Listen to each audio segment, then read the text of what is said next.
Hey everybody! Today we're going to learn how to fix that frustrating issue where your video files show generic icons instead of thumbnail previews in Windows 11.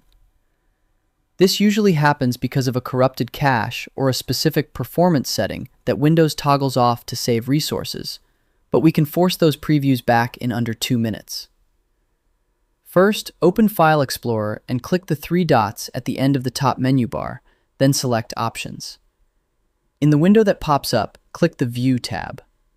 Look for the very first option under Files and Folders labeled Always Show Icons, Never Thumbnails. Ensure this box is unchecked. If it was checked, uncheck it, click Apply, and your thumbnails should pop back instantly. If that didn't work, we need to clear the thumbnail database so Windows can rebuild it from scratch. Click the Start button, type Disk Cleanup, and press Enter. Select your C drive and click OK. In the list of files to delete, uncheck everything except for thumbnails. Click OK and then delete files. Now, for the 1,000,000% fix if those steps failed, we need to check the system's performance effects. Click the Start button, type Adjust the Appearance and Performance of Windows, and press Enter.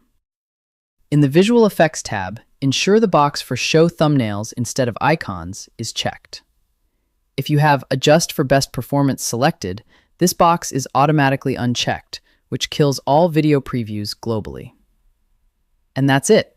Your folders are looking visual and organized again. I hope this helps with your current and future projects. Thank you for watching.